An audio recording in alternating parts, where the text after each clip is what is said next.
ఈ ఫ్యాన్ తయారు చేసిన సిఐటియు నెల్లూరు నగర కమిటీ ఆధ్వర్యంలో కనీస వేతనాల క్యాంపెయిన్కి పిలుపునివ్వడం జరిగింది. ఈరోజు షాపులు, షాపింగ్ మాల్స్లో పనిచేసేటటువంటి కార్మికులకి ఈరోజు ఎట్టి చాకిరీ చేయించుకునేటటువంటి పరిస్థితి ఉంది. కార్మిక చట్టాలు అమలయ్యేటటువంటి పరిస్థితి లేదు.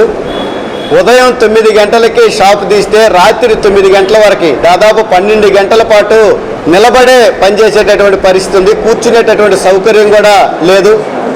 భోజనానికి ఒక టైం అనేటటువంటిది కూడా 1 గంటకి దిగాలి, 2 గంటల దాకా భోజనం విరామం అనేటటువంటి టైమింగ్ అనేటటువంటిది లేదు.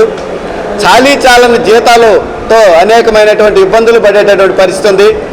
ఈ 6,000 నుంచి దాదాపు 12,000 సీనియారిటీ 15-20 సంవత్సరాలు ఉండేటటువంటి సీనియర్లకు కూడా 12,000 పైబడి ఇచ్చేటటువంటి పరిస్థితి ఈరోజు లేదు. అందుకని రాబోయేటటువంటి రోజుల్లో వాళ్ళందరూ కూడా కార్మిక చట్టాలు అమలు చేసి కనీస వేతనం 26,000 ఇవ్వాలనేటటువంటి ఒక డిమాండ్తో ఈరోజు సర్వే అన్ని షాపుల్లో సర్వే నిర్వహించడం జరుగుతుంది. ఈ నెల 5వ తేదీ నుంచి సర్వే నిర్వహిస్తుంటే మాకు అనేకమైనటువంటి ఇష్యూస్ షాపుల్లో పనిచేసేటటువంటి కార్మికులు, ఉద్యోగులుగా ఉండేటటువంటి కార్మికులు మాకు చెప్పేటటువంటి పరిస్థితి ఉంది.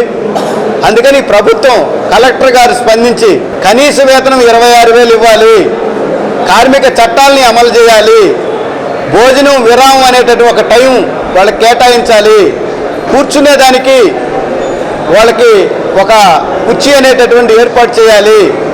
లాస్ట్కి చిన్న చిన్న మహిళలు వాళ్ళకి టాయిలెట్కి పోవాలంటే టాయిలెట్ సౌకర్యం లేనటువంటి పరిస్థితి కూడా ఈరోజు దౌర్భాగ్యమైనటువంటి పరిస్థితి ఉంది.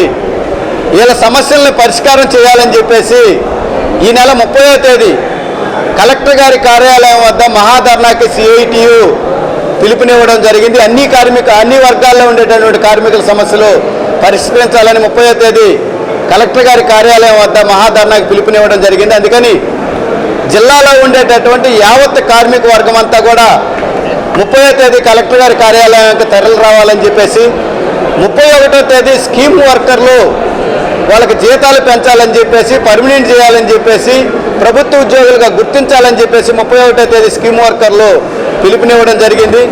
ఈ కార్యక్రమాల్లో యావత్ కార్మిక వర్గం అంతా కూడా పాల్గొని జయప్రదం చేయాలని చెప్పేసి సిఐటియుగా మేము విజ్ఞప్తి చేస్తున్నాం.